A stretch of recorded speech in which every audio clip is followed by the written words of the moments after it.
तो कहानी शुरू होती है और हम देखते हैं कि एक हस्बैंड और वाइफ बैकी और डैन और उनकी एक दोस्त हंटर एक बड़े सारे माउंटेन पे क्लाइंबिंग कर रहे होते हैं। वो आपस में बहुत मोहब्बत से बात करते हैं और एक दूसरे की सपोर्ट करते हैं। बैकी और डैन पिछले 2 साल से रिलेशन में होते हैं और उनकी शादी हो चुकी होती है। उनकी दोस्त हंटर उनसे एक स्टेप आगे क्लाइंबिंग कर रही होती है। इतने में डैन अपनी हुक एक जगह पर लगाने लगता है, लेकिन वो एक चिड़िया का घोंसला होता है और जैसे ही वो घोंसले में अपनी हुक लगाता है तो चिड़िया बाहर निकलती है और डैन नीचे गिरना शुरू हो जाता है। उसकी हुक एक जगह पे जाके लटक जाती है और वो बहुत ज़्यादा पैनिक करता है और उसकी हुक इतने में ही गिर टूट जाती है और डैन नीचे गिर के मारा जाता है। बैकी को ये सदमा बहुत शॉकिंग लगता है और वो इस सदमे से बाहर नहीं। इस हादसे का हुए हुए 51 हफ्ते गुजर जाते हैं और बैकी बहुत ज़्यादा डिप्रेशन में रहती है। उसका फादर उसको बहुत ज़्यादा समझाता है, वो बोलता है उसे आगे मूव करना चाहिए। उसने डैन की राख भी अभी तक संभाल के रखी होती है। वो बहुत ज़्यादा परेशान रहती है, लेकिन उसका फादर उसको सजेस्ट करता है कि उसको सब कुछ भुला के आगे निकलना चाहिए। इतने में उसकी दोस्त हंटर वापस आ जाती है और उनकी आपस में मुलाकात होती है और वो बीती बातों को दोबारा से याद करते हैं। हंटर बहुत ज़्यादा एक्साइटिंग होती है और उसको एक ट्रिप के बारे में बताती है। हंटर बैकी को दोबारा से क्लाइंबिंग करने का आइडिया देती है और उसको एक टावर जिसका नाम B67 है और उसकी हाइट लगभग 2000 मीटर है, उसके ऊपर चलने का सजेशन देती है। और वो कहती है कि हम डैन की राख को भी उस टावर की हाइट पर जाकर उड़ा देंगे, उस तरह से उसकी आत्मा को भी शांति मिलेगी। इस तरह से दोनों इस ट्रिप के लिए तैयार हो जाती हैं और वो आपस में बहुत ज़्यादा एक्साइटिंग और मस्ती करते हुए इस ट्रिप के लिए बाहर जाती हैं। इस ट्रिप के लिए वो इतनी ज़्यादा एक्साइटेड होती हैं कि वो बाल बाद एक हादसे से बचती हैं जब एक तेज़ ट्रक उनके सामने से अचानक से गुजर जाता है। वो व्लॉगिंग करते हुए बहुत ज़्यादा एक्साइटमेंट में उस टावर की तरफ बढ़ना शुरू कर देती हैं। जब वो उस टावर की तरफ पहुंचती हैं तब भी वो अपनी व्लॉगिंग कर रही होती हैं और देखती हैं कि वहाँ पे बहुत सारे वुल्चर्स ऑलरेडी मौजूद होते हैं जो वहाँ पे बड़े जानवरों का मांस खा रहे होते हैं। हंटर इस टावर के हवाले से बताती है कि आज तक इस टावर पे कोई नहीं गया और अगर हम दोनों इस टावर पर चढ़ने में कामयाब हो गए तो ये एक नया रिकॉर्ड कायम हो जाएगा। और उसको हौसला देती है कि उसको डरने की बिल्कुल कोई ज़रूरत नहीं और उसको सेफ्टी के लिए 50 मीटर की एक्स्ट्रा रोप भी दिखाती है जो उनके मुश्किल के टाइम में काम आएगी। इसके बाद वो दोनों आहिस्ता आहिस्ता उस टावर पर चढ़ना शुरू कर देते हैं। बैकी महसूस करती है वो टावर चढ़ते वक्त काफ़ी हिल रहा है। दूसरी तरफ हंटर बैकी को हौसला देते हुए ऊपर चढ़ रही होती है और इस तरह वो तकरीबन 1000 मीटर तक ऊपर चढ़ जाते हैं जो तकरीबन एक आईफर टावर के बराबर की हाइट है। और वो इसी तरह ऊपर चढ़ते चढ़ते काफ़ी ऊपर तक पहुंच जाते हैं और हंटर उस टावर को हिला के बैकी के साथ थोड़ा बहुत मजाक भी करती है जिससे बैकी काफ़ी खौफजदा हो जाती है।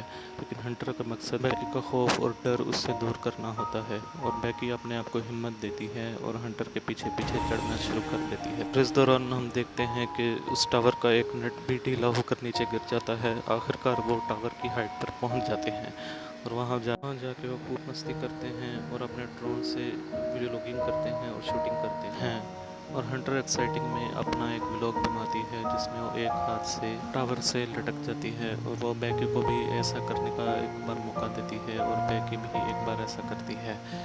लेकिन इससे बैकी का कॉन्फिडेंस और ज़्यादा बहाल होता है और बैकी का खौफ ख़त्म हो जाता है।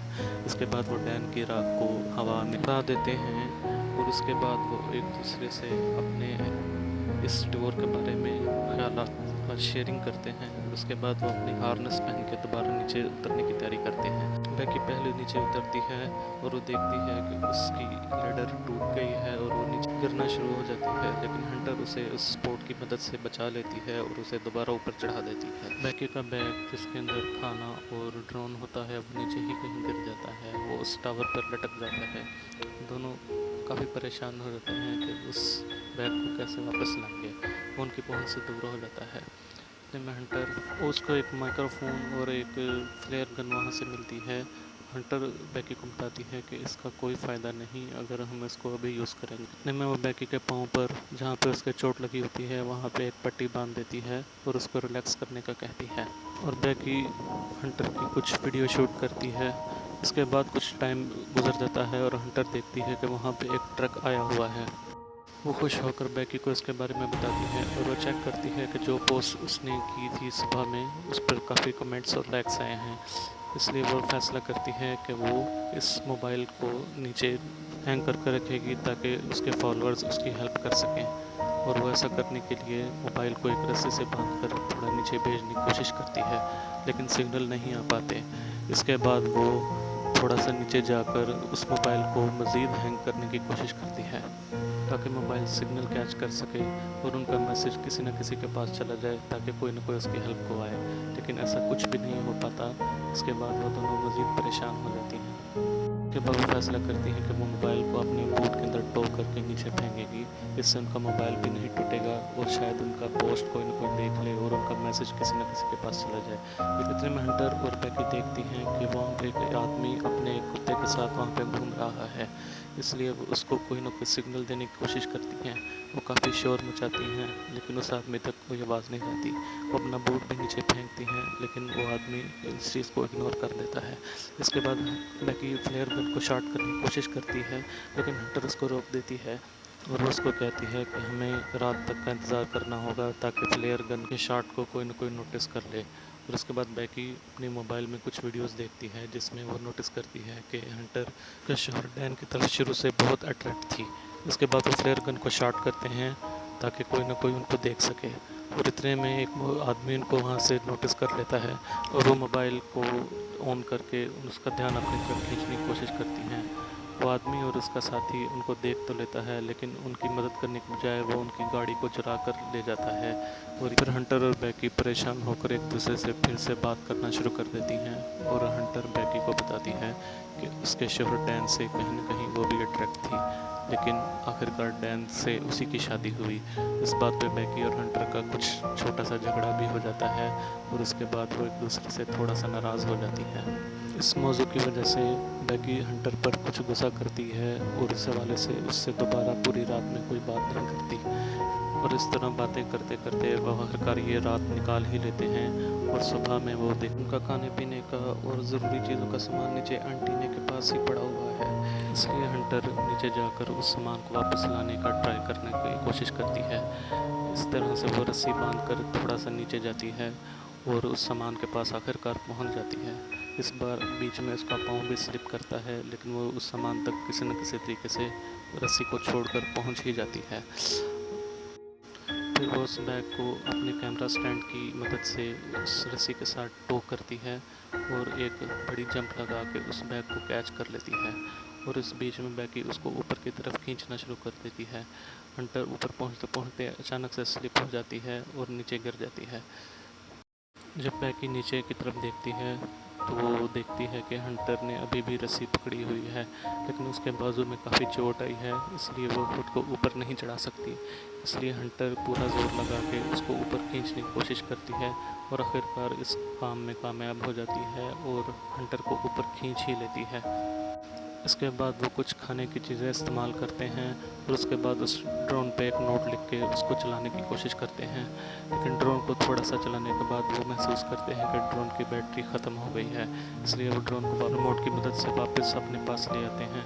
रात को बैकी को सोते वक्त एक खौफनाक ख्वाब आता है जिसमें वो देखती है कि हंटर मर चुकी है और उसकी लाश को कुछ वुल्चर्स नोच नोच कर खा रहे हैं। जब वो उठती है तो वो देखती है कि हंटर उसके पास ही है। फिर उन्हें एक आइडिया आता है कि वो उस ड्रोन को उस टावर पोल की लाइट से चार्ज कर सकते हैं। इसलिए बैकी सुबह में ऊपर जाती है और उस ड्रोन को चार्ज करना शुरू कर देती है। जैसे ही उसके 4 लेग्स कंप्लीट होते हैं तो वो नीचे आके उसको दोबारा से चालू करती है और इस तरह से वो ड्रोन को दोबारा उड़ा कर एक घर की तरफ भेजने की कोशिश करते हैं। लेकिन घर के पास जाते ही ड्रोन को एक ट्रक टक्कर मार के चला जाता है और उनकी उम्मीद भी ज़ाया हो जाती है। इसके बाद बैकी हंटर को अपना बूट उसको देने को कहती है ताकि वो उसको टो करके अपने मोबाइल से दोबारा नीचे सिग्नल भेज सके। लेकिन तब इस मूवी का सबसे बड़ा प्लॉट रिवील होता है कि हंटर बहुत पहले ही मर चुकी है। हंटर सिर्फ बैकी के दिमाग में ज़िंदा है। हंटर तभी नीचे गिरकर मर चुकी थी जब वो खाने का सामान लेने के लिए नीचे उतरी थी और नीचे गिरकर उसकी वहीं पे मौत हो गई थी। अब बैकी को रियलाइज़ होता है कि हंटर अब उसके साथ नहीं है। अब बैकी की हिम्मत बहुत ज़्यादा टूट चुकी थी और इसलिए वो अपने मोबाइल से अपने फादर के लिए अपनी आखिरी वीडियो रिकॉर्ड करती है, जिसमें वो बताती है कि वो उनसे बहुत प्यार करती है। इसके बाद बैकी भूख और प्यास की वजह से बेहोश हो जाती है। बाद सुबह में एक वल्चर आकर उसके गोश्त को खाना शुरू कर देता है और बैकी को जैसे ही होश आता है वो उस वल्चर की गर्दन को मरोड़ के तोड़ देती है और उसका कच्चा गोश्त ही खाना शुरू कर देती है ताकि उसको थोड़ी हिम्मत मिल सके और वो इस खौफनाक टावर से नीचे जा सके और अपने आप को बचा सके। इस तरफ उसका फादर भी उसके लिए काफ़ी परेशान होता है और उसकी सर्च के लिए कोशिश करना शुरू कर देता है। वो इस तरफ बैकी भी हिम्मत करके उस 50 मीटर की रोप को यूज़ करते हुए नीचे हंटर तक पहुंच जाती है और अपने फोन में अपना मोबाइल के ऊपर एक मैसेज रिकॉर्ड करके हंटर की बॉडी में उसको टो करके हंटर की बॉडी को नीचे फेंक देती है। उस टावर से नीचे गिरते ही हंटर की बॉडी के थ्रू उस मोबाइल का मैसेज उसके फादर तक पहुंच जाता है और उसका फादर पुलिस टीम को लेकर उसको वहां पे रेस्क्यू करने के लिए पहुंच जाता है और इस तरह से बैकी का रेस्क्यू पॉसिबल हो जाता है और आखिरकार बैकी अपने फादर तक पहुंच ही जाती है और वो इस खौफनाक टावर से गिरने से बच जाती है।